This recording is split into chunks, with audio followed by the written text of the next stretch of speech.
Right? Good afternoon. Today there is a one unit which is both in the paper 1 and paper 2. We will be talking about that is basically the system of kinship.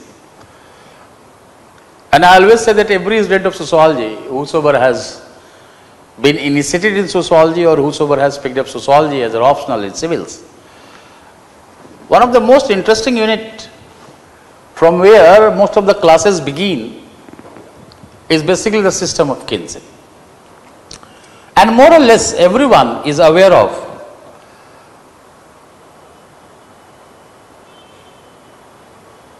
the details and the descriptions on the system of kinship. And when we are looking at both the sociological and social anthropological traditions, in both the disciplines of social sciences,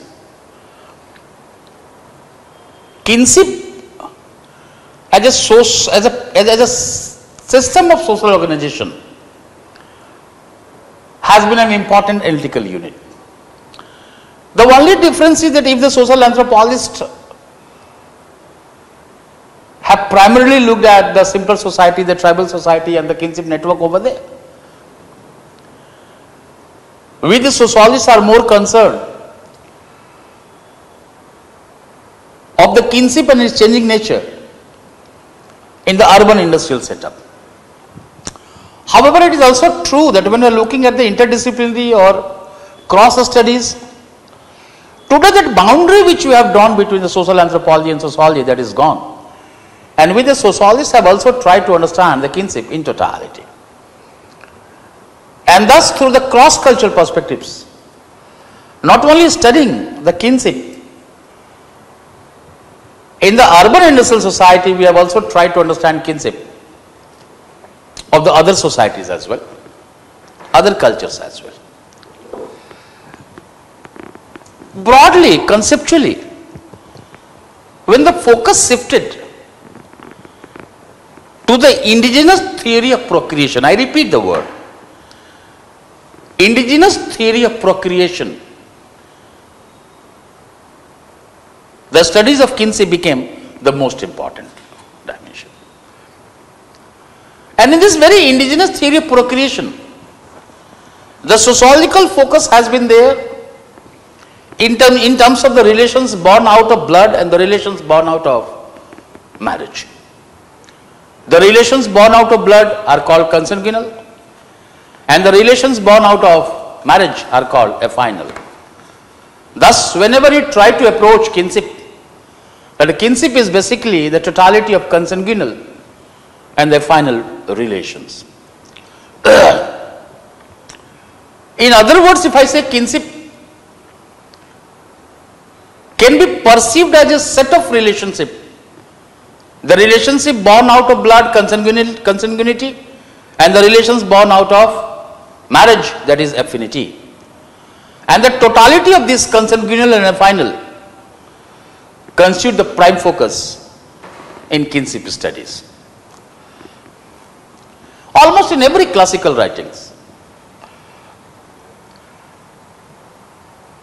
the focus has always been there in terms of this indigenous theory of procreation. But when the focus on the classical writings shifted to the indigenous theory of procreation, somehow or other, the focus on the blood relationship, the focus on a consanguinity or the people who had a blood relation, that was emphasized. It means somewhere they started focusing on the relations in which some sort of biogenetic features were analyzed. But the moment variations, the cross-cultural studies started taking place, then this was argued that if the kinship is merely based on the blood relations reflecting certain sort of biogenetic features, then almost everywhere in all entire human society, human culture, kinship should have been similar. But it is not so. Empirically, we find the differences prevalent in the societies. And thus, having its focus on the indigenous theory of procreation, the way we have emphasized only the biological dimension, we now need to look at the social dimension as well. It is a phase, it is the realization which we broaden the scope of study in a kinship. The different kind of cultural practices which you started finding in the cross-culturally, the different kind of rules, the patterns, the behaviors which you started witnessing in the kinship. It basically emphasized that we now need to look beyond that biological one which we have focused in a classical dimension, and thus from the biological we move to the social rules, in which now once again the consanguinal and affinal relations will become the most important one, and the totality of this consanguinity and affinity would be the essence in kinship studies. One of the most classical work in kinship, I don't know whether you are aware of this or not, is by Robin Fox. I always say that you need to know Robin Fox because the 4 principles through which he tried to approach, that will give not only the understanding of kinship, but it will also make you open up the certain more dimensions of this study. Robin Fox outlines 4 principles of kinship. That is, a woman give birth to child. That is the principle of gestation. Men impregnate the woman. This is the second principle. It's a principle of impregnation. Usually male exercise control over the property. Number 3, there is a principle of dominion or domination. And number 4, the primary kins do not mate with one another, which reflects the principle of incest taboo. However, when we look at these all 4 principles what the Robin Fox has outlined, that women give birth to children and the men impregnates women, they are the basically biological factors. And usually male exercise control over the property and primary kins do not mate with one another. So either we are looking at the principle of domination or we are looking at the principle of incest taboo. The social rules, the social dimension becomes the more important one. Hence in a kinship both the biological and social dimension that has to be talked about. The structural principles has been talked by E.R. Radcliffe Brown. Somewhere such kind of questions have been there.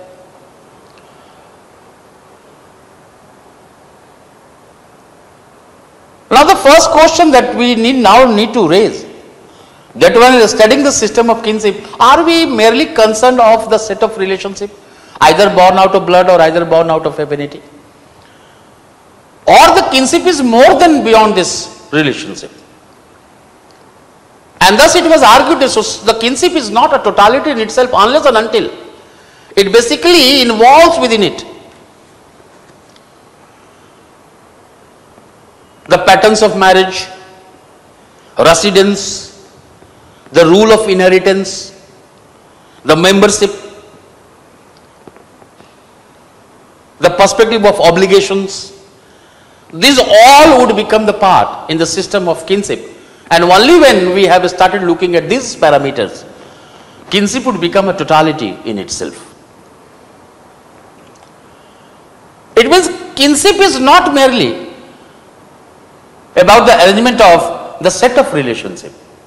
Either we are looking that in a consanguinal or a final one. It is not merely the arrangement of set of relationship. Rather, kinship is a totality that comes with a certain rules and principles, like rules of marriage, inheritance, group membership, rights, obligations. And when we start focusing on these rules of marriage, principles of inheritance, rights, obligations, group membership, then in this system of kinship, we basically turn our attention towards the rules of descent. And when we turn our attention to the rules of descent, the three words become the most important one. Filiation, lineage and clan. You know the symbolic representation that how we, through the triangle we represent man, through the circle we represent the women, equal is a sign of marriage. That representations are known. But when you make a genealogy, when you make a family tree, then we also have a point of reference, that is the ego, from whom we try to look at the diagram. This is a very basic, so I am not drawing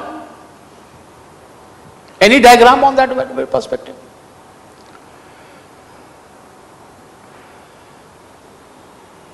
And now when we look at the immediate relationship, that is the ego's relation with his father, between the two generations, the concept is called filiation. So it could be patrifiliation from the father's side, matrifiliation from the mother's side. And when we are reckoning the ancestry, so up to the known ancestor, it's called lineage. And beyond that, when we move up to the founding father, maybe real or mythical, then the perspective of clan will emerge out. And in this context, can I say that descent is basically a principle through which an ego, the point of reference, the individuals you are talking about, either man and woman, the ego is socially affiliated with a group, to his or her parents, grandparents and so on. Which implies that ego simultaneously belongs to the different group. However, in reality, society always lays down the certain rules, certain principles, imposes certain restrictions to limit the size of the descent. And in this very perspective, the relations with the common ancestor, in which the lineage and clan will become important, becomes crucial. Sociologically speaking, descent is basically a corporate group identified by the ego, through which he or she reckons his or her real or putative, imaginary relations. Thus, by principle, descent determines the rule of ancestry linking one generation with another. Who will inherit what? Who will marry whom? Who will belong to the group? Who will belong to the descent? Such rules are basically laid down, linking one generation with another, and that way the studies on descent become the most important one. Descent operates on the cultural principles made by the society. And we are all aware of that how,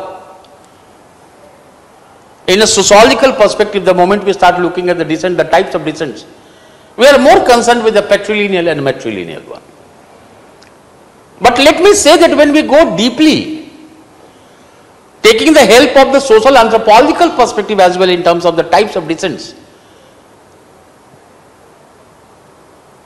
we have the 9 types. Sometimes the question comes, the kinship rules and family types and the rules of inheritance, such kind of questions have come out in terms of descent in a kinship. So we broadly divide the descent in terms of unilineal and non-unilineal. Unilineal in a one line, not overlapping. The two classical example of unilineal is patrilineal and matrilineal, that you know about. But in a special case, double unilineal or double descent was considered to be yet another example of the unilineal descent. Then the 2 more was added later on, that is called the parallel descent and alternative descent. It means in unilineal 5. Patrilineal, matrilineal, double descent or double unilineal, parallel and alternative or curved descent. In the non-unilineal, 4 are important. That is cognitive descent, bilineal descent, related to the rules of marriage, moiety, other kind of things which will coming out. Bilateral descent, kindred is the best example of that one. An ambilineal one, that is a choice of the individual to reckon his ancestry. So it is basically an ego-focused group. Cognitive is a ancestor-focused group. So which is not in a one line, there is a perspective of overlapping, and that way there is 9 types has been talked about. In which the 2 which you are aware of, which we find mostly in the modern times and particularly in the modern society, where the sociologists are more concerned of, is basically patrilineal. Let me give you a few lines in a patrilineal one. Patrilineal descent is also called agnetic descent group. It is a corporate group in which a person reckons his ancestry through father line or male line by going back to the common known or common male ancestor.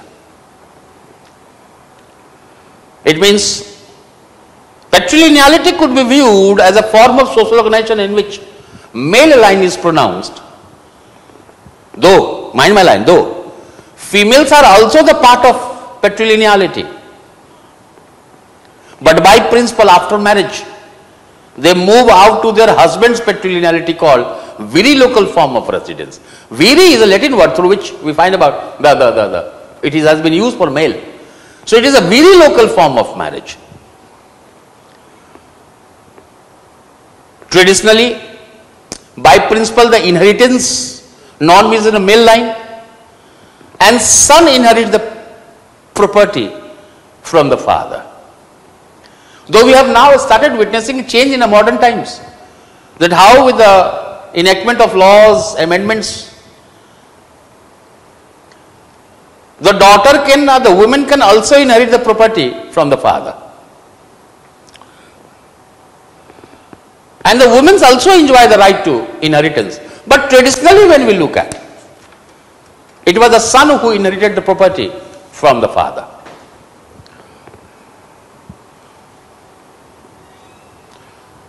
But at least one line which seems to be the most important one in a patrilineality, that when we are looking at the line of residence, line of authority and the line of inheritance. I repeat, when we are looking at the line of residence, line of authority and line of inheritance. So 3 words which are inheritance, authority and residence. These 3 lines reinforce one another in patrilineality to produce patrilineal, patriarchal and patrilocal types. Locality is residence, archal is authority. So when I say when the line of inheritance, line of authority and line of residence, they reinforce one another to produce patrilineal, patriarchal and patrilocal types. It basically talks about, traditionally it started talking about the constellation of roles of father and son, brother, because the male line was pronounced. And in the classical writings,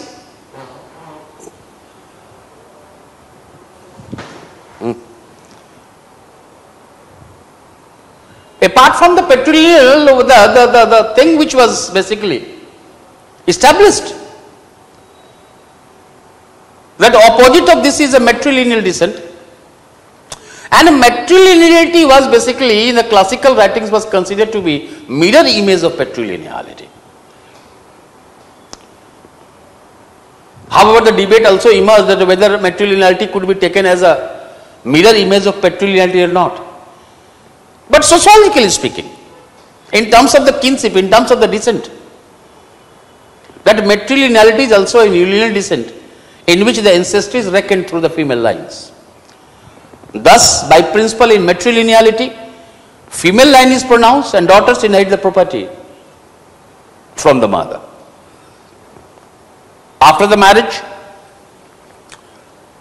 the brothers or the husbands come to stay. Brothers move out of their matrilineality to their wife's matrilineality, which is basically opposite to the virilocal, is called ixori for the female, ixorilocal form of marriage. Similar to the certain rules which we started looking at. But when the different societies, different cultures were studied, and the volume of the sociological work increased, then the way in a classical writing matrilineality was reflected or was described as a mirror image of patrilineality, that was debated. The cross-cultural variations started making it that there is no one uniform form in the practice of matrilineality in around the globe, in the human societies of the world. There are many matrilineal societies in which the virilocal form of marriage, which was considered to be the feature of patrilineality, was found, like the Trobriand Islanders, Pacific Ocean.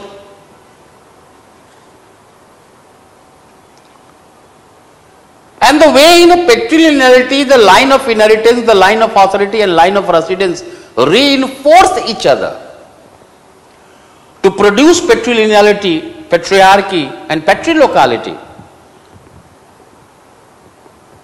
It was not found in a matrilineal one. Rather, what we found that now you just try to look at, usually males exercise control over the property. That was the one principle of dominion we picked up from the Robin Fox. That in a matrilineal society we find about that though the daughter inherits the property from the mother, but the authority rests with the brother, the eldest male of the family. Avunculocal form, avunculate, that becomes the more important one. It means avunculate form of authority is there. So it is the brother who manages and controls the property, though he does not have a right to inheritance. Neither he can transfer the property to his own progeny, but he is the one who is basically controlling and managing the property of the sister. That the brother's or sister's brother, mama jisko bolte ho, MB, which you use it, mother's brother, his authority becomes the more important one. And if you allow me to quote Max Weber, well, Max Weber says that matriarchy is a myth which has not been realized in the history of mankind, which we have never found in the history of mankind. We have never found a period in history where the women have the complete authority. And thus he considers matriarchy to be a myth. And thus, going by these variations found in the matrilineality, Audrey Richards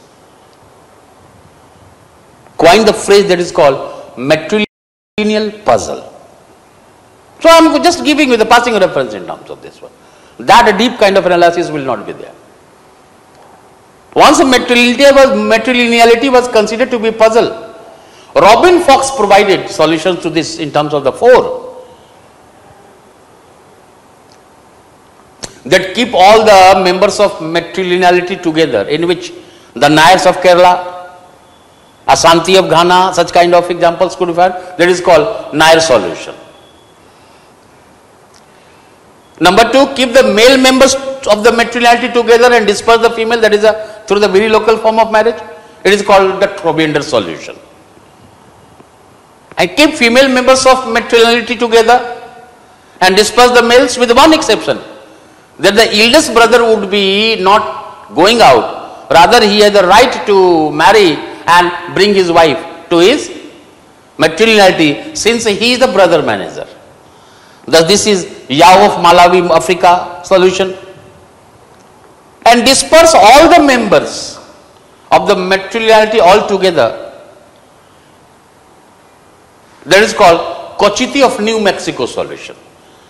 So, 4 examples which I have given: Nair solution, Trobinder solutions, Yao of Malawi solutions, Cochiti of New Mexico solutions. It means these are not only the types, but out of these solutions, the variations in the matrilineality could also be witnessed.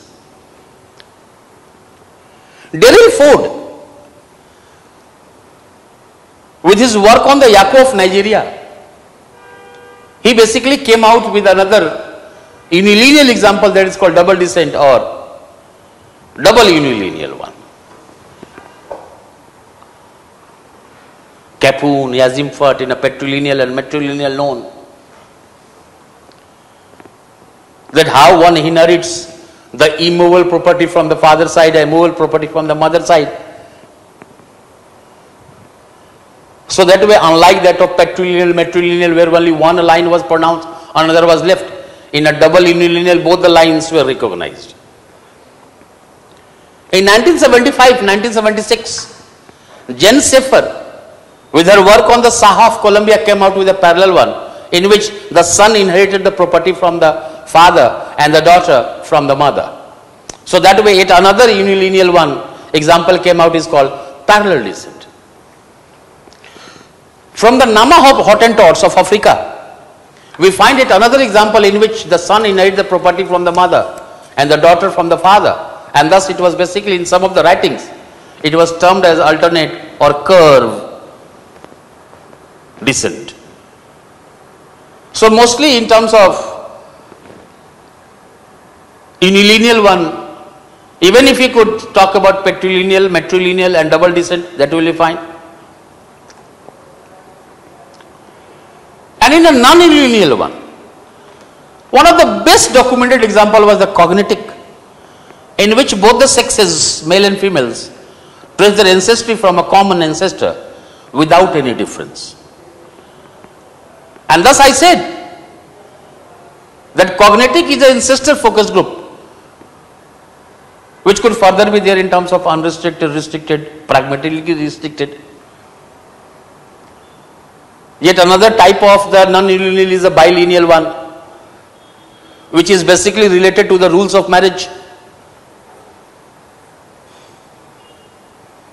It's a combination of double descent and dual organization. So you are aware of the concept phaletry, the clubbing of the clans, cluster of clans. And when this phaletry is divided into 2 equal halves for the certain purpose of marriage, for example, if you say, they are called moiety. Moiety is the French word which is equal half. So you might be aware in a kinship in terms of the term phaletry and moiety. So bilineal is another example related to the rules of marriage. Bilateral is basically the third type. I said the kindred is the best example. Kindred is those set of relatives who have a common presence in every familial functions of yours, like either it be birth, marriage, death. These are the common. We might be finding whether some relatives are always common. You might have seen it. This is the bilateral one. And ambilineal is a focused, ego-focused group in which reckoning of the descent is twice of the individual, which could either be patrilineal, matrilineal or both. So this way, these are the 9 types in which your focus, major focus should be. Patrilineal, matrilineal, double descent, cognitic is the one which you might have gone through. But if they ask you family types and the rules of descent or inheritance, then remember that all the 5 which you talked about in unilineal in terms of patrilineal, matrilineal, double descent, parallel and curve, they are basically related with the patterns of inheritance, the rules of inheritance. So you need to quote the 5 types. Just give the passing reference. Describe these 2 in detail and just give the example that another type of inheritance could be found in a double descent parallel and a curve one. So once this descent has been done, then we also talk about a certain kind of changes which you are finding about. I said the kinship is not merely about a set of arrangement of relations, but related with a certain rules within which the rules of descent came out. And with these rules of descent, a certain kind of behavior, obligations, rights, they were also talked about. And thus, kinship terminology has also come out if we talk about the Morgan's perspective in terms of classificatory to descriptive. The certain sort of cultural practices, the kinship usages came out in terms of joking, avoidance, avunculate, imitate. Imitate, which is basically talking about the authority of father, sister. COVID. So these were the certain kind of kinship usages. But when we started looking at the change, and more precisely when we started studying the urban industrial society, primarily as a rule we find about the preponderance of the nuclear family. It means the range of kinship tie is decreased. When you look at the rural society, we look at the tribal society, we have the broad range kinship. But in the urban industrial society, this broad range has decreased, given way to the narrow ranged kinship. Very limited number of relatives are there. The rules of marriage have changed. Now we are also witnessing the change in inheritance. And when we are guided by the certain limited kind of relatives, so most of the relatives of us we do not know.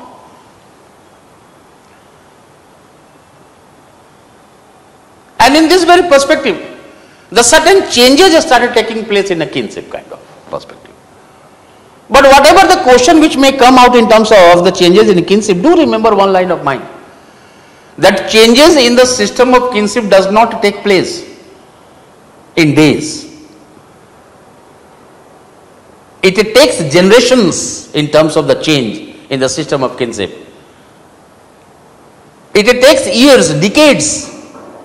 That change cannot be counted in a days.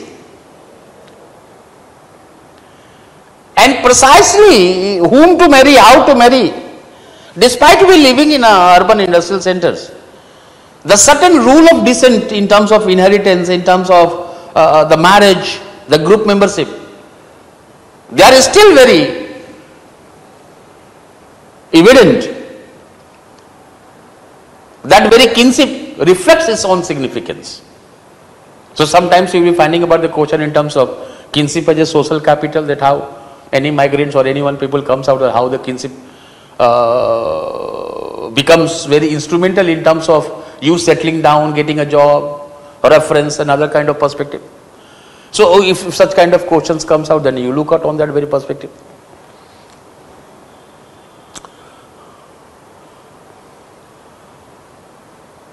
But in the same goal, when we have done it, go through the marriage and family as well. And more precisely from the marriage institution of marriage and family, the questions are basically in terms of the contemporary trends. And I will not hesitate making a sentence in the system of kinship, one of the most important analytical unit has been marriage or institution of marriage. Marriage could broadly be defined as a union between a man and a woman, so that the child born of that union is considered legitimate by the society. It means when you started looking at, well, let me talk about, because the change I said, change requires a reference. When sociology emerged, sociology basically tried to study the modern industrial society, the urban society, and particularly Western Europe, from where it found its genesis. The monogamous heterosexual union was considered to be the norm of a marriage. And thus earlier the definition which started emerging out, that marriage is a union between a man and a woman, so that the child born of the union is considered legitimate by the society. It means in such kind of definitions, in such kinds of understandings of marriage, a distinction was made between the children born within the wedlock and the children born outside the wedlock. The legality, illegality of children was considered to be an important dimension in a marriage. And marriage was considered functional because it has basically tried to regulate the unregulated sexual behavior, the biological urge. And to address this one, the institution of marriage evolved. History of marriage, Western mark and others. We are not going so deep into this because such kind of things are not required at this time. That when in the course of history, institution of marriage might have come out. But there has been a period which was called agamy. Agamy is absence of marriage. And then the gamus, the marriage that has started taking place. But the point which we are talking about in sociology, where the focus was more on urban industrial society, we focus not only on the monogamous heterosexual union between man and woman, but we also talked about the legality and illegality of the children born within the wedlock and children born outside the wedlock. But as sociology grew, as the Western society started coming in contact with the other societies, the different forms and practices started emerging out. And one of the major type of marriage which the Western society came to know was a polygamy. Poly means many, gamy is a marriage. In a polygamy, we will be talking about the two types, polyandrous. Poly means many, andro means male. So when a female marries two or more than two males, the polyandrous one. And when a man marries two or more than two women, polygynous one. But when the Western society came in contact with the Eastern society, the other societies, and when they found the prevalence of polygamy, it was basically referred to as an ethnographer's curiosity. The society which has considered only the monogamous heterosexual type, now it is witnessing the polygamous kind of one. So in the early works, the polygamy was considered to be the ethnographer's curiosity. But slowly and gradually, the two forms of marriages that we started looking at, basically in terms of the monogamy and polygamy. And thus, the moment polygamy, which became part of the studies in a marriage, in a sociology of marriage, the definition also changes. And how the definition changes? So, if the marriage was viewed as a union between man and woman, or various combination thereof, living in a together in sexual relationship with expectations of procreating of offspring. But in all this, the scope of incorporating the polygamy was also included with the various combination thereof. Marriage was viewed as a social bonding that was recognized by the society between two or more individuals who will involve in sexual relationship, have the cultural approval, will indulge in economic cooperation, and there will be legitimacy of children.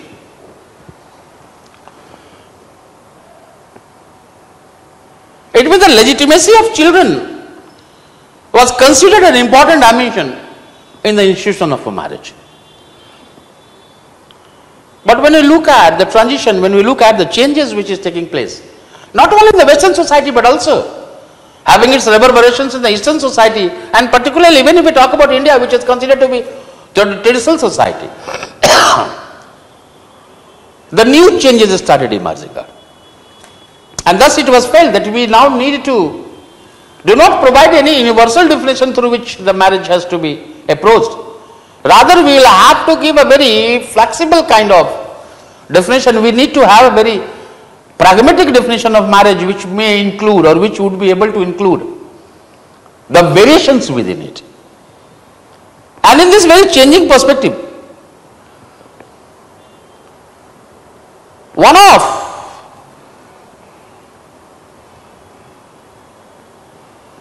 the major type that started emerging, or the major focus that shifted, was on homosexuality.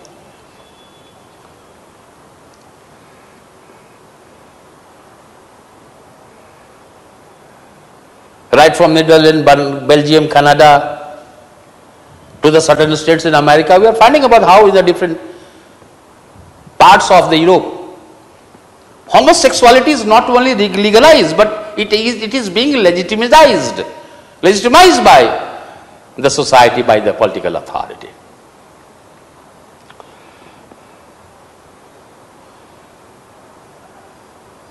And heterosexuality, which was considered to be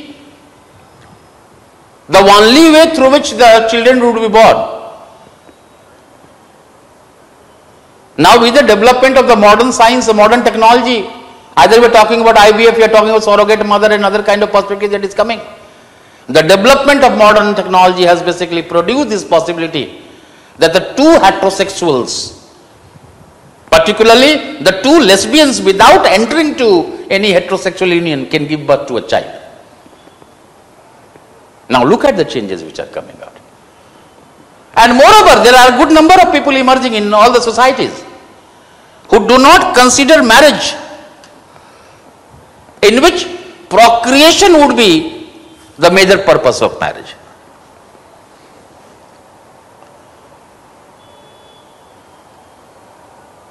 That the children born out of that union would be considered legitimate.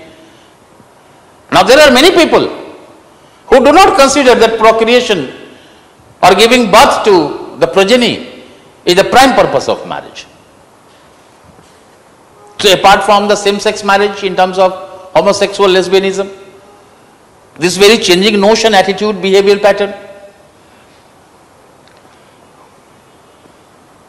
But at the same time, the way the cohabitational or living relationship that started emerging out, in which the two adults, without solemnizing the marriage rituals, they start living together, entering to the sexual union, giving birth,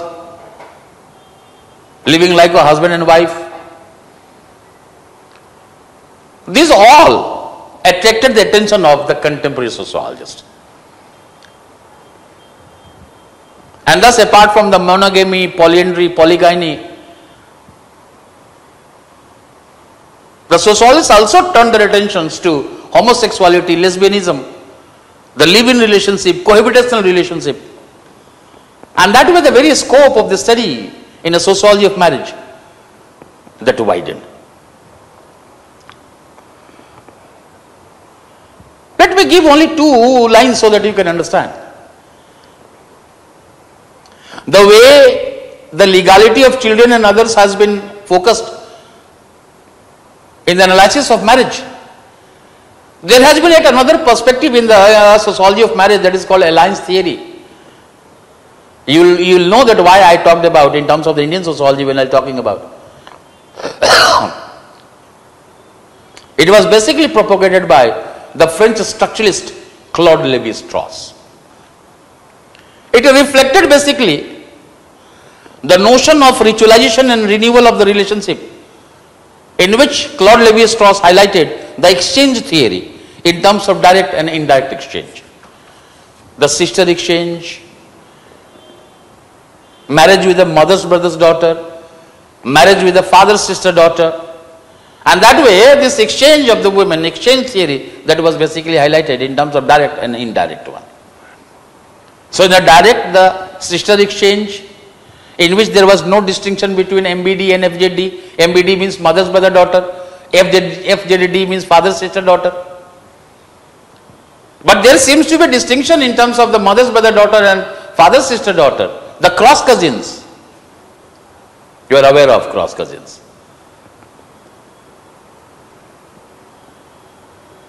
The children born to the two different siblings. The same-sex siblings would be called parallel cousins.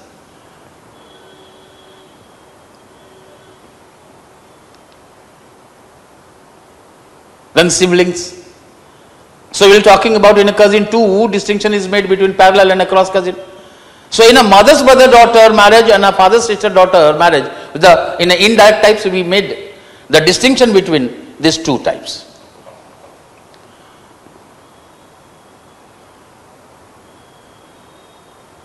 and how the relationship which has been established is ritualized, renewed in the coming generations.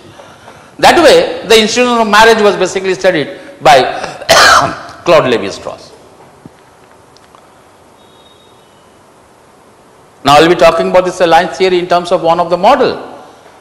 When the questions comes out in terms of the northern and southern kinship, you need to understand the debate, that is a Morgan versus Lévi-Strauss, in which you will be finding about Irauti Curve versus Louis Dumont kind of perspective.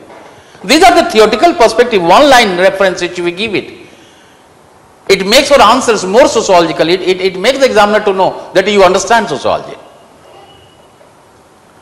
When nahi padha hai, you know, you have given, you have labored hard to understand what sociology is all about. I will be talking about this alliance theory. That's why I gave the reference here. That the way in a marriage the legality of children was basically talked about. No. The focus also shifted in the sociology of religion to talk about that how through the marriage the relationship between the two families has been established. How this relationship once established, in the coming generations it is renewed. That will become the part of the exchange theory, in which the direct and indirect exchange has been talked about. And today the focus is, once again I am saying, the focus has shifted to the contemporary changes. Either you talk about in a same-sex marriage, you talk about the demands, increasing demands of LGBT community and other kind of some sort of social recognition which is emerging in the Eastern society as well. The cohabitational and the live-in relationship. Alright. And basically it was said through the cohabitational relationship, the live-in relationship, that without performing the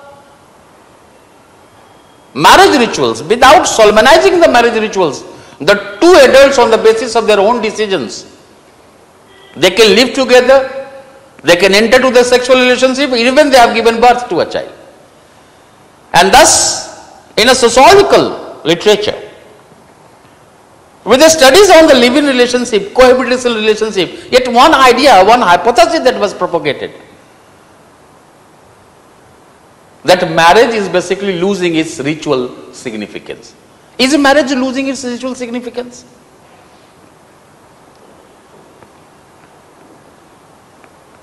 So that was the live-in relationship that started coming out.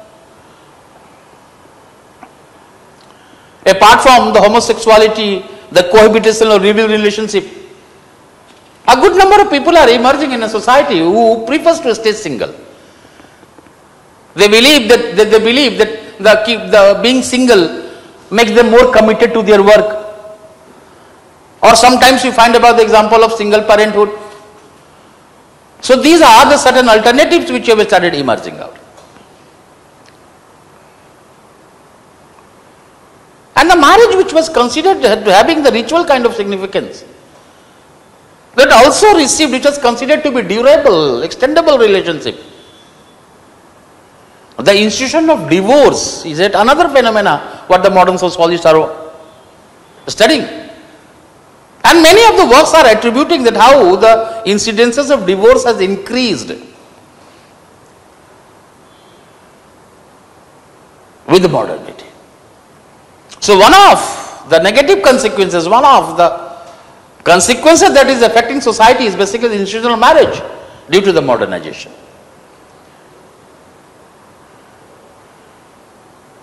And the divorce and its implication, that could be at another area from where the questions could be raised. Since almost either we are talking about the Western society or even in Indian society, we find about that how the number of divorce or divorce cases are increasing in the different courts of the country. And this study of the rising incidences of divorce has made many sociologists to remark the divorce attributes separation of marriage with the religious ethos. देखना बेटा ऐसा question है. So live-in relationship में divorce में, the religious ethos is gone. I remember one line which has struck my eyes, that particularly in Hindu marriage, which was considered to be sacrament, 7 जन्मों का, it is the relationship of 7 generations or 7 lives.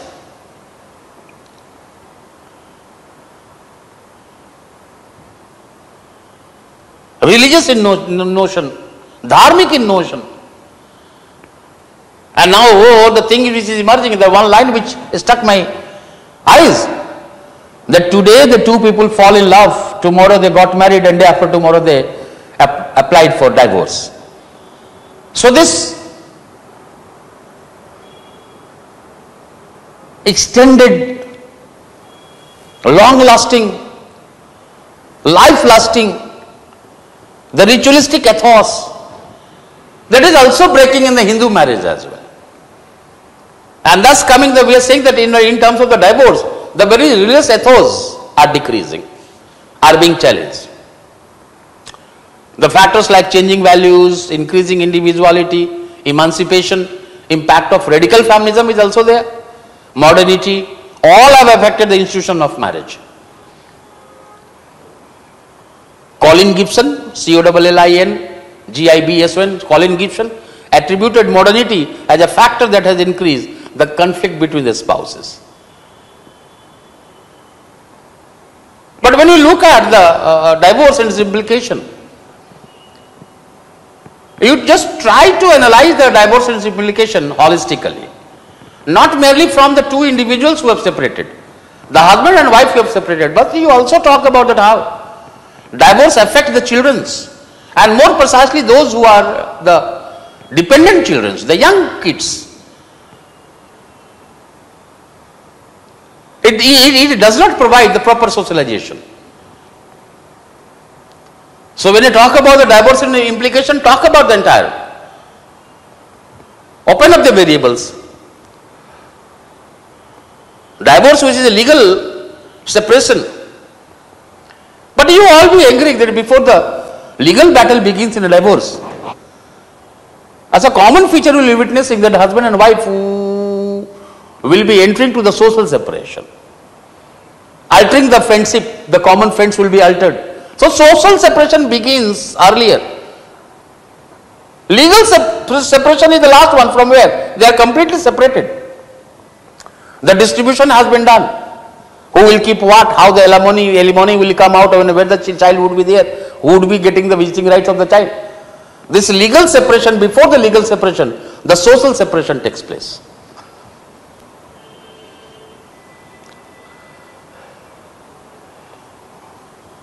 It was also argued the rising rate of divorce, it is also reflecting the end of marriage as an institution.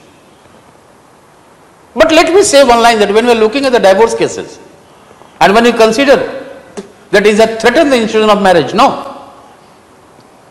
Divorce is basically rejection of the marriage partner, not the institution of marriage. All those people fighting the divorce case in a family court, saying never again, fall in love and they remarry. Isn't it? So we are finding the examples of remarriages between the two divorces. So in a divorce, we are not rejecting the institution of marriage. We are basically rejecting the marriage partner. This very out of the remarriage, the type of family that comes out is called blended or reconstituted family. I don't know whether you have heard this joke, that a wife giving a call to the husband who is in office, that rush back to home. Your and mine children are beating our children. Your and mine children are beating our children. It means one of the member was a part of another family earlier. So that way the blended reconstituted family concepts comes out. Even the radical feminism, when you are looking at, considering patriarchy to be the root cause, and in most of the radical feminist writing it has been urged that how if the women want the freedom, then sexuality, domesticity, that has to be rejected.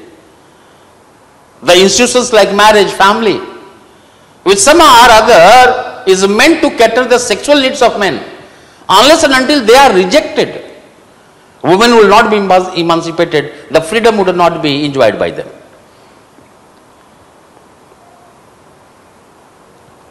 Barbara Muller, the marriage seems to be legalized prostitution, such kind of very radical statement that started emerging out. Charlotte Parkin Gilman argued that women would not be liberated until they are free from the domestic mythology of home and family that keeps them dependent on men. German Grier, you might have gone through, opines that sexual repression of women cuts them from the creative energy that women need to be independent and fulfill themselves. So one of the factors that has affected the institution of marriage is also the feminist, radical feminist and its literature, rejecting the institution of marriage and a family. Then yet another darker side which was studied in the institution of marriage was the wife bettering or domestic violence. For example, if you talk about Murray-Strauss, S-T-R-A-U-S-S-M-U-R-R-A-Y, Murray-Strauss considered marriage license as a hitting license. However, let me just say that when we talk about the domestic violence, we are talking about the wife bettering. Husband bettering is also an example in our, that you need to talk about. But Surendra K and Kelly argued that second most violent form in family is the other way around, that is husband being beaten by wives. In this, many raise the concerns on the relevance and the future of marriage. That is there any future of marriage? The way we are looking at the changes, and I find the changes to be sometimes very funny kind of one. Jumping from the parachutes, in the submarines, marrying, such kind of things are coming out. And thus somewhere, whatever the future of marriage that would be, the future of marriage is being debated. But at least Jessie Bernard, Jessie, Jessie, B-R-N-A-R-D, Jessie Bernard, future of marriage. She argues that we need to focus on marriage in future rather than future of marriage, since till date a large number of people in society have a faith in the sanctity of a marriage. What would be the future of family? Forget it. Our focus would be marriage in family. And by the time a large number of people would be believing in the sanctity of institution of marriage, it is here to persist. And that way, the newer forms which are coming out in a marriage, so you pick up right from the homosexuality to the live-in relationship to the staying single parenthood. You talk about all these types. And a very easy one in terms of this one, through the institution of marriage we are talking about. The sociology of family would be yet another dimension that we need to talk about. It means in a system of kinship, yet another important variable of analysis has been family, and almost in every human society, every known human society, some form of family type and its presence has been found. Thus sociologically, family could be considered to be a miniature of the society, since in almost all human society we have found some form of family and its presence. Family is one of the oldest and the most basic institution found in past and in present society. Though in a contemporary sociology of family, debates have emerged, controversies surrounding family that have emerged, question on the relevance of a family, the darker side, the future of the family, all are being raised and debated. But let me say that despite all the debates surrounding the family, its types, its losing relevance, the darker sides, the fact remains that family persists.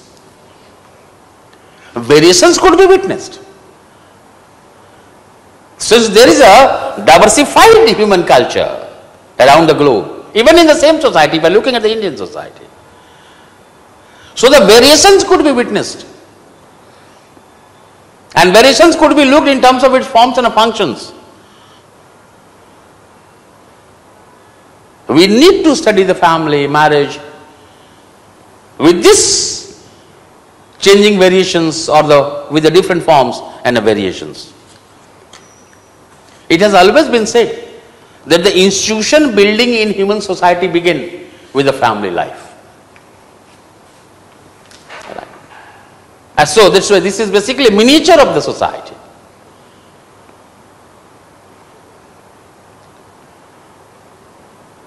The types of family, the nature of family would also be reflecting the certain character of the broader society as well. Now, sociologically speaking, how to approach family?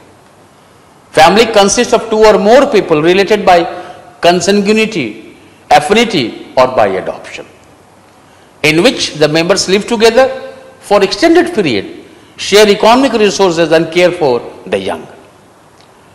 Though its form and functions may vary, it shows variations, and therefore we need to understand it in totality, and we also need to look at the changes taking place. And these changes could broadly be looked in terms of a structural and functional. A structural arrangement of parts, types of family structure, and whatever the functions what the family used to perform earlier, what are the changes that have emerged out. So when the questions on changes in a family comes out, pick up the structural and functional change. Questions could also be there in terms of the impact of industrialization or modernization on family. Right from Talcott Parsons to Anthony Giddens, so many works will be coming out. Some questions has been there merely from the scholars, and more precisely there are questions from the Talcott Parsons perspective in terms of the nuclear family in a modern times. So the impact of industrialization and modernization would be that another important variable to study when we are talking about the sociology of family.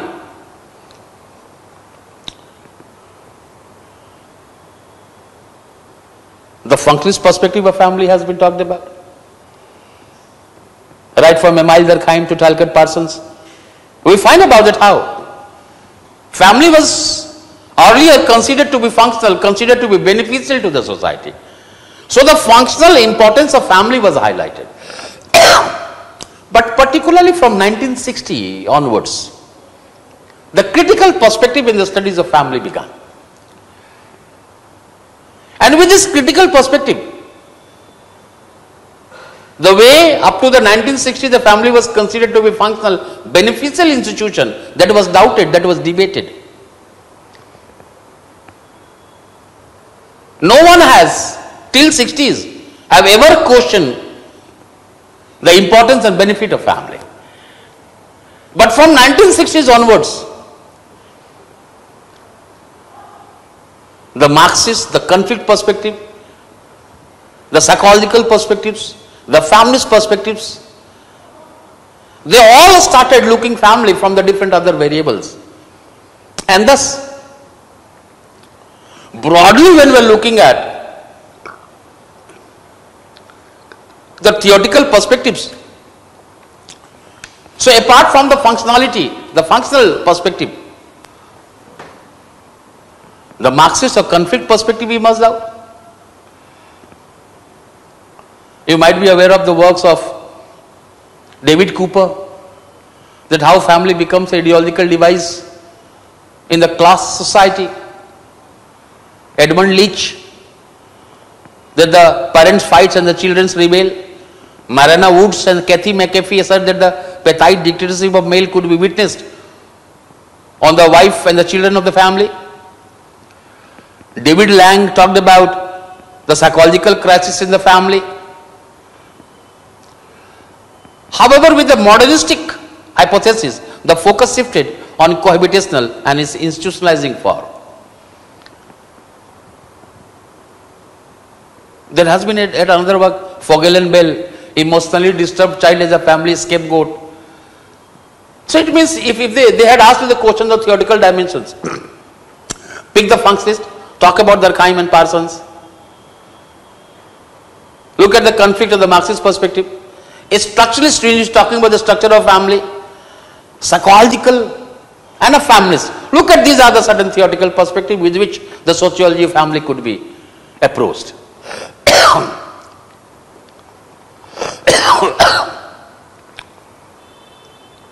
The way from 60s, the sociologists started critically introspecting the sociology of family.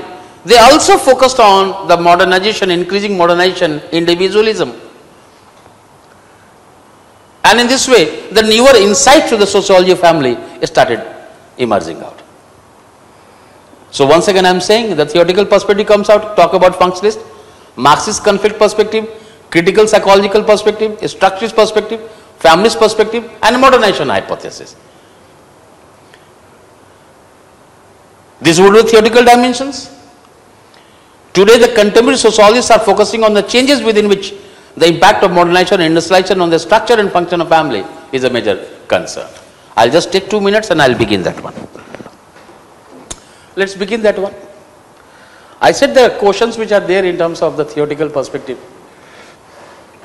Look at the changes. Look at the scholars. Recently the question which has been asked was basically from in terms of the practices of the family, that way the questions have been asked. So the certain scholars, the moment you look at it, you just prepare a list. And time and again I have said that if there is any problem, just call me. 9810571079 is my number. So you can always call me or drop the message, so that if I am in the class, usually from 8 to 9:30, every day I sit down and I look at all the questions which have come out, the students who send it to me. So I call them, I talk to them. So that is the time where I am just going through all these works before I go for the dinner and others. So in between 8 to 9:30, you just call me, so that if the problems are there, I can call back you, just drop the message. I said that we are looking at in the contemporary times, the focus is on the consequent changes that is taking place. And the consequent changes that has either been brought by modernization or industrialization. Look, this is basically to confuse you when they talk about modernization, when they talk about industrialization. We need to remember, let me say, we need to remember that if some sociologists pick up the modernization as a central theme, to analyze the consequent changes or the changes taking place in family, then in some sociologists highlighted on industrialization and its impact. However, the fact would remain that these processes, either we are talking about modernization or industrialization, they do not follow singular course of line in all societies. That way the critical analysis will begin. And these processes are not fixed, rather developing. And thus, as society evolved from pre-modern to modern, the parts of society also witnessed change. For example, if agrarian or feudal societies were tied to the extended family, then industrial capitalist society seems to be associated with the nuclear family, and thereby reflecting its connectivity between economic change and the structure of the family. If I give you the old work, the classical work, Lawrence Stone, the noted British historian, he analyzed the 300 years of Western history and accounted the changes from medieval to modern form of family. That is, from the broader extended family to the nuclear domesticated family and its evolution. There is no denying the fact that industrialization or modernization has brought pressure on the family structure and its functions. The extended family has given way to the nuclear family. And in the modern times, there has emerged so many alternative institutions which have taken over the functions of a family which was otherwise earlier, which was performed by the family. So when you look at the churches, daycares, kindergartens, the market, hospitals, church, recreational centers, the new alternative institutions are emerging out. That is called a structural differentiation. But despite this one, the sexual gratification, reproduction, socialization of the young, these are the three primary functions is still done by the family. So this way you just talk about the functional changes, and in the structural changes we talk about from extended to the nuclear, nuclear to subnuclear, staying single, single parenthood. So that way the structural changes are emerging out, and in this we will be talking about. But when we are talking about the impact of industrialization, one of the important work has been by the American sociologist Talcott Parsons, who argued that isolated nuclear family is a typical norm of the modern industrial society. Mind the word, it is just structurally isolated because it does not form an integral part of the wider system of kinship. Though there are social relationships between the members and the kins, but the relations are more a matter of choice rather than binding obligation. Due to structural differentiation, the alternative institutions which have come out, the nuclear family has lost its link with the wider kin group, as the newer alternative institutions have evolved, specializing in fewer functions, implying that there has emerged a connectivity between isolated nuclear family and economic system in a modern society. Industrial economy, now Parsons is saying, industrial economy, what does industrial economy demand? It demands, the industrial economic demands have led to the greater geographical mobility, making people to move to different areas, consequently leading to the evolution of the nuclear family. That is, the nuclear family, according to Parsons, has adapted itself very well with the demands of industrial economy. Now this is the one work which from where the certain questions have been asked.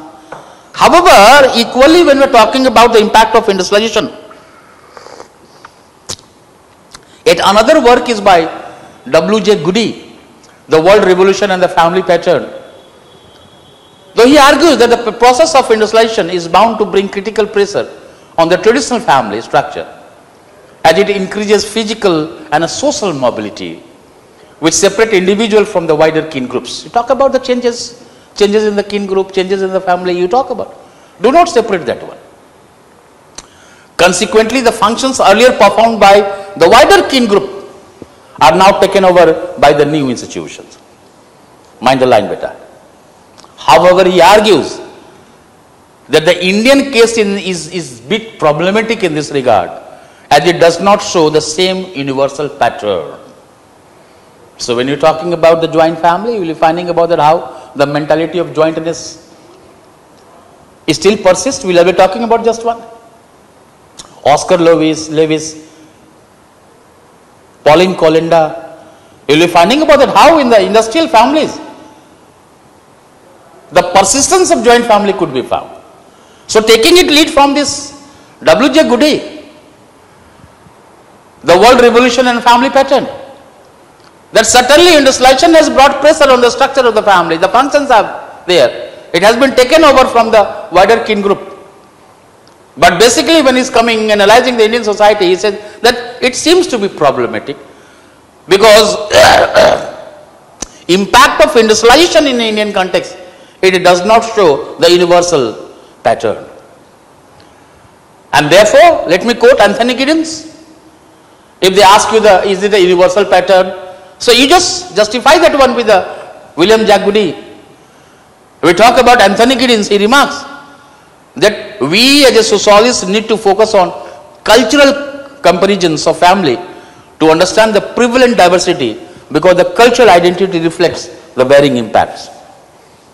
Ronald Fetcher argues that the new institutions which have evolved have somehow strengthened the functional aspect of family.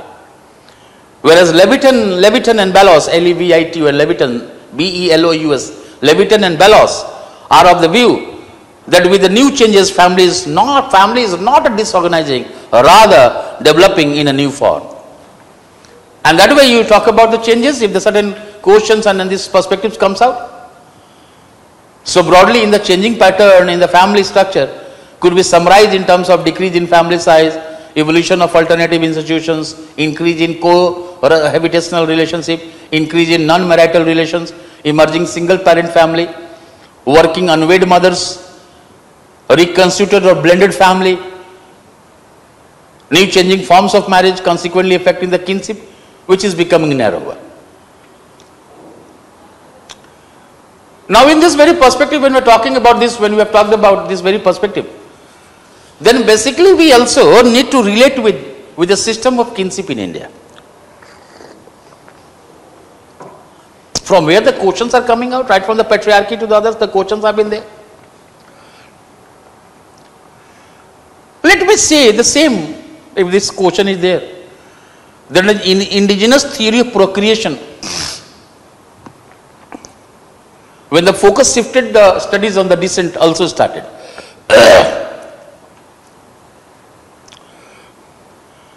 However, when you are looking at the Indian kinship, the different perspectives have emerged in the study. One of the earlier perspectives to study the Indian kinship system was basically interlinkageal approach.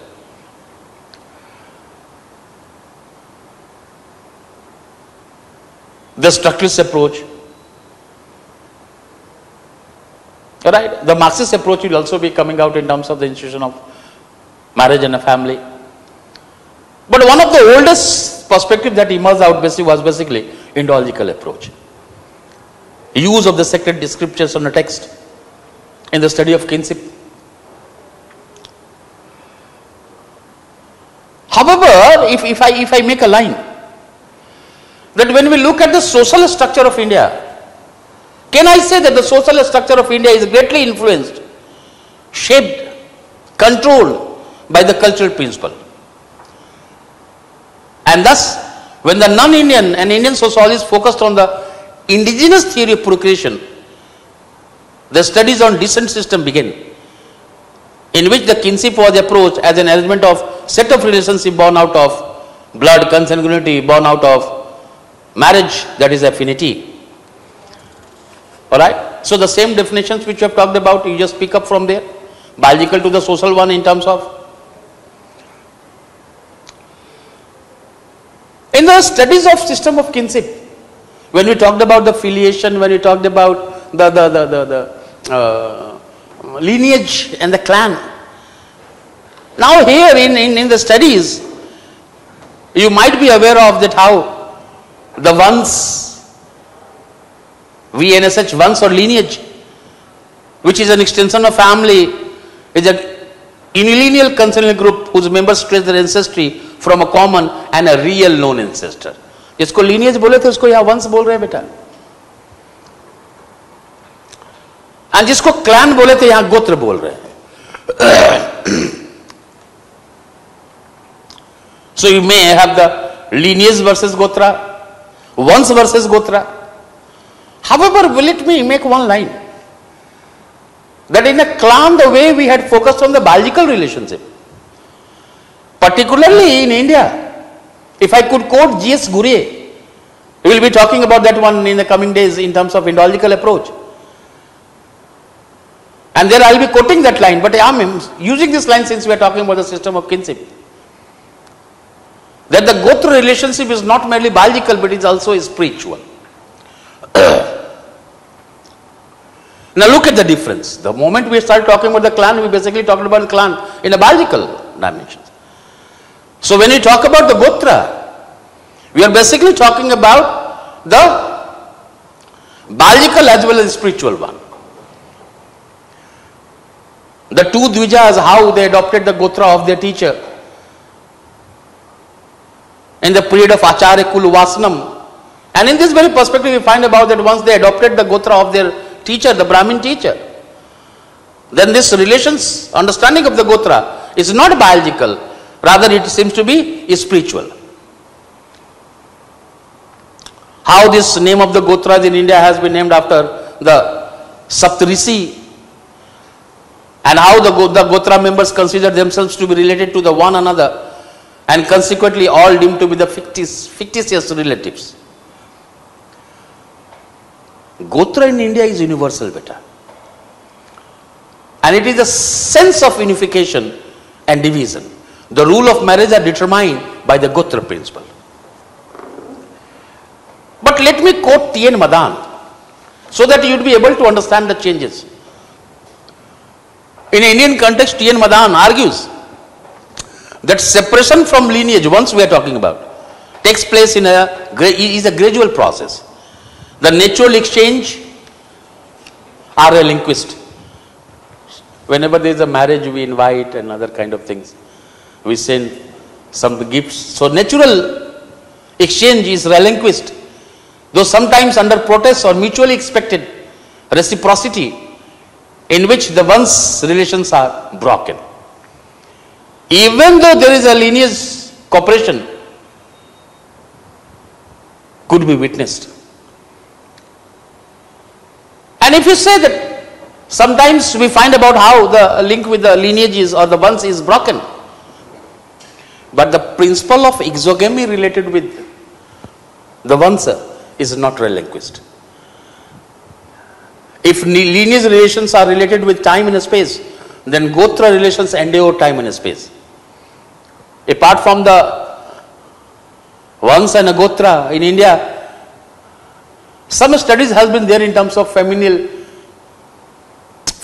kins, F-E-M-I-N-A-L, feminal kins, that is the relations born from the women's side, like the side of mother, sister, wife, daughter. They are also important in our perspective. When you talk about the perspectives on the studies of kinship, then the two perspectives seems to be the more important one. The first perspective of the study in a kinship is basically Indo-logical. G.S. Gure and others will be coming out, in which the textual sources like sacred texts, epics, Vedas, Puranas, and that way the Indo-logical perspective will become important in the study of the kinship.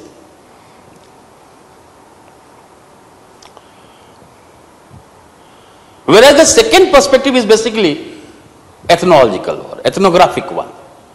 In an ethnographic one, the two dimensions are important.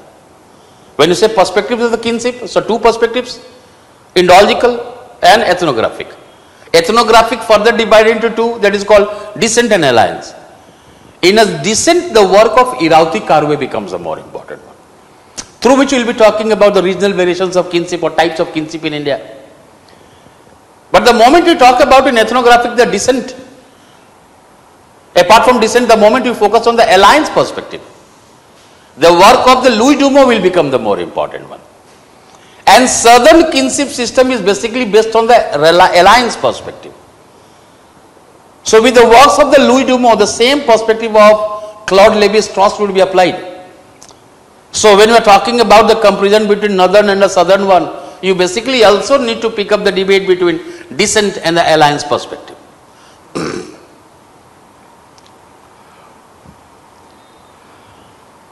In an Indo-logical one, the work of G.S. Gure is more important one, though H.M. Kapadia, P.N. Prabhu, Irauti Karve have also contributed to the Indo-logical perspective. And I give you one line.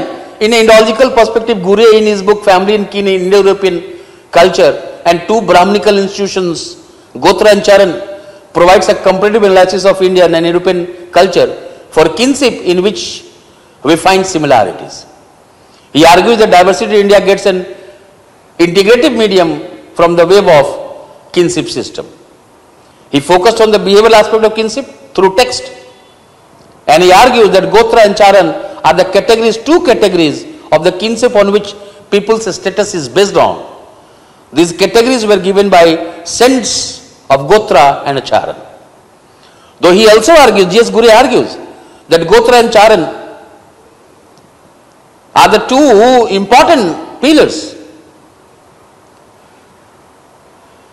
But it is not necessarily that descent in India has originated from consanguineal alone, rather also from a spiritual aspect in which the teacher-student relationship becomes important. Hence, it is necessary to understand kinship on the symbolic meaning based upon biology. I repeat, hence it is necessary to understand kinship based on symbolic meaning, or to understand kinship on the symbolic meaning based on or based upon biology. From ethnographical approach, the descent and alliance perspective is highlighted. In descent perspective, the works of Irauti Karve is very significant, in which she adopted the model of L.H. Morgan, who has analyzed the kinship terminology through, or kinship through the linguistic terminologies in terms of classificatory to descriptive. So Irauti Karve in her kinship organization in India argued that particular specific literature of social grouping reflect a social relationship with social institutions. She divided the kinship system of India in 4 types: northern, southern, western and eastern. However, Louis Dumont, by applying the structural principle of perspective of Claude-Lévi-Strauss and his alliance theory based on repeated exogamy, mind the word, repeated endogamy, not exogamy, repeated endogamy, and thus alliance and difference between cross and parallel cousin, was applied to study the kinship system in southern India. Though in some of the works the cultural perspective of David Snyder was highlighted, and that was the base of kinship is culture rather than biology. And David and Burnett, they have basically applied the David Snyder's approach in the study of the Indian kinship. So we talk about the types. From here you just talk about the Indo-logical, ethnographic further divided into descent and alliance. In a descent you will be talking about Irauti Karve, having been influenced by the linguistic classification of L.H. Morgan. And when you talk about the alliance theory, you talk about Louis Dumont, apply that in a southern society, which seems to be influenced by the Claude-Lévi-Strauss. So the repeated endogamy. So we talked about in endogamy, I said about that when we are talking about the marriage alliance theory, that how the relationship which is established is renewed, ritualized in the coming generation. So there seems to be repeated endogamy. There seems to be difference between parallel and a cross cousin, which will be applying in a southern kind of perspective. And that way the features will be coming out, divide that in another, the Indo-European Sanskritic type in the state of UP, Bihar, West Bengal, Assam, Punjab, Haryana, Jammu and Kashmir. The kins junior to ego are addressed by their names, seniors by their kinship terms, a clear distinction between patrilineal and matrilineal. So you talk about the certain perspectives, but do not forget, if the question is there in northern and southern types, do not forget to mention the descent versus alliance perspective. So when we talk about the marriage with the mother's brother, marriage with the father's sister daughter, marriage with the mother's brother daughter, then you are talking about the repeated endogamy. You are basically talking about the relationship which has been established. How in the coming generation that is being ritualized, renewed. So that way the southern types will be talking about the alliance theory and do provide, answer the glimpses of that very perspective. The southern type is the Dravidian type in the southern zone of Andhra Pradesh, Tamil Nadu, Karnataka and Kerala. And in a central zone is a mix of northern and southern types in Maharashtra, Madhya Pradesh, Gujarat and parts of Orissa. And particularly when looking at the eastern types, we find geographically it is a non-contiguous zone reflecting proto-Australoid type in the state of Nagaland, Mizoram, West Bengal, some parts of West Bengal, Bihar and Assam. So more tribal group than a caste, such kind of classification we talk about. And once you have talked about this classification, regional classification or types, let me just hold on for 2 minutes.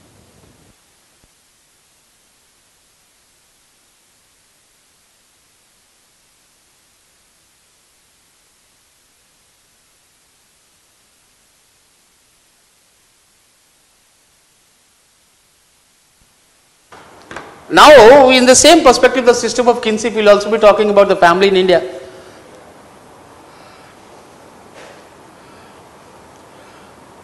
And sociologically we are talking about, I am not talking much on the joint family and other kind of perspective, household dimensions has been there. These are the basic concepts which you might be aware of. You just try to approach the sociology of family in India from the certain theoretical perspectives. Like a structuralist collectivism versus individualism, familism versus individualism, a structural functionalist, that is a families within family, a structural Marxist notion of conflict, subordination, and modernistic changes in the structure and function of family. Similar kind of perspective you will be picking up. So you will be talking about, when you are talking about the joint family, particularly anyone who is talking about the sociology of family, we will be talking about the perspective of the joint family and the question of definitions, forms, and the changes perspective, changing norms we will be talking about. However, anyone who is looking at the changes in India and talking about the transition from the joint family to the nuclear family, let me make one line and remember one line. That while analyzing this transition, it becomes too difficult to separate facts from values. behavior from the norms, and familial from the individualism. Indian joint family is one of the cardinal features of, and it is basically one of the important features of the Indian traditions.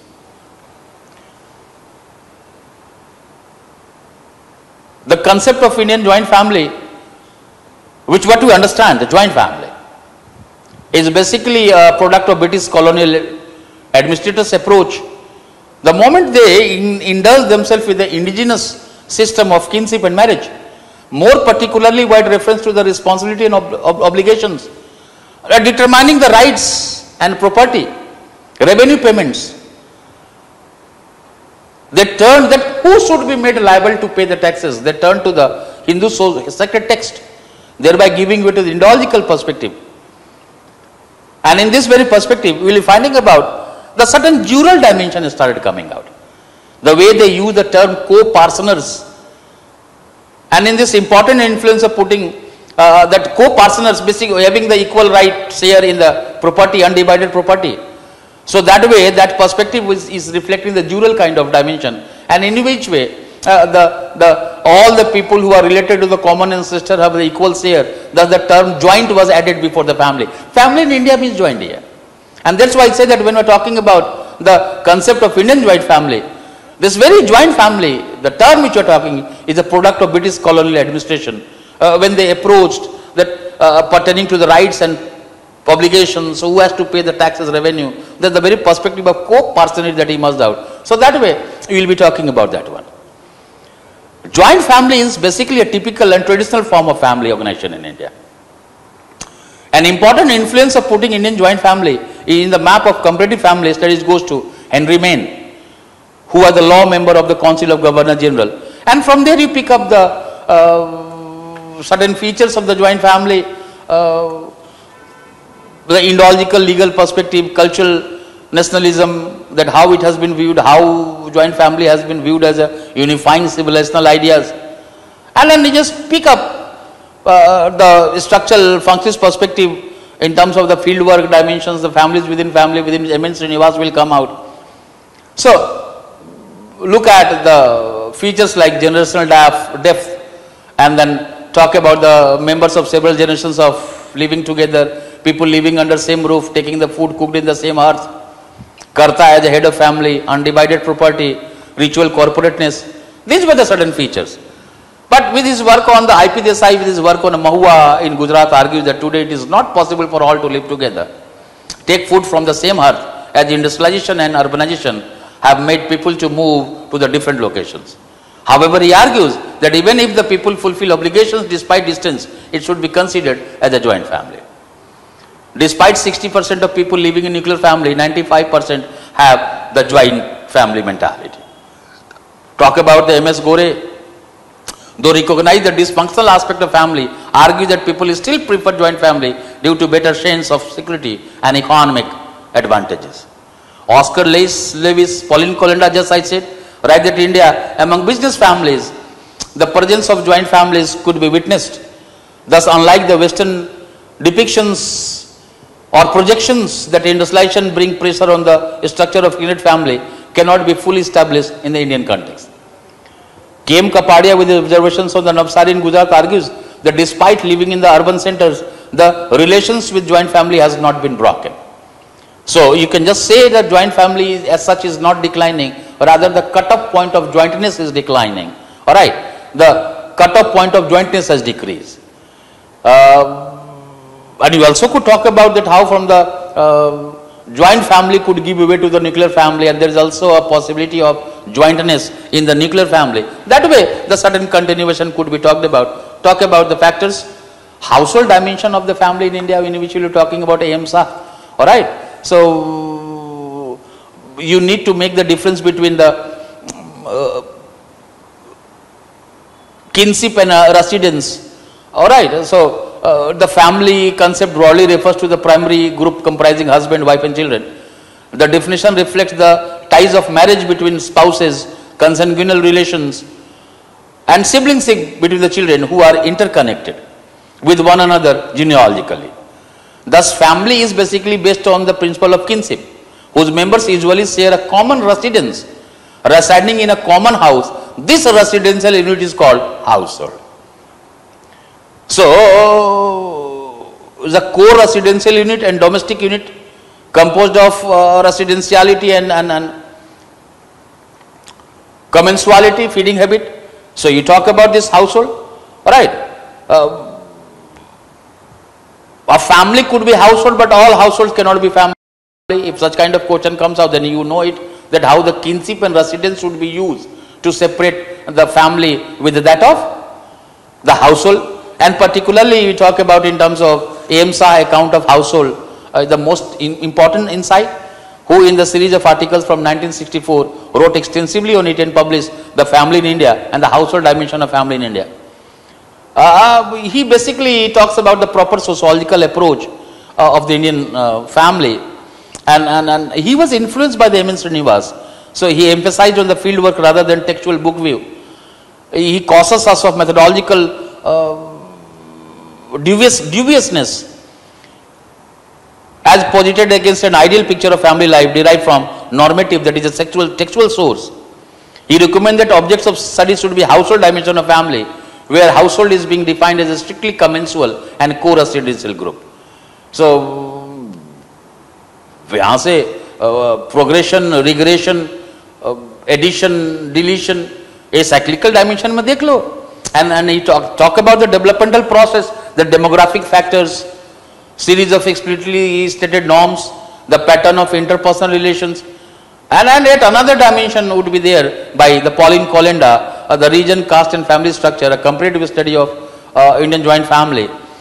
See, the ethnographic account, she basically urges to focus on the regional variations to understand family with a greater precision, which will help us understand the dynamics of change as well. So that way you pick up these dimensions and then talk about the impact of feminism, and then particularly if I could quote that in a feminism, the sexual division of labor we talk about, and then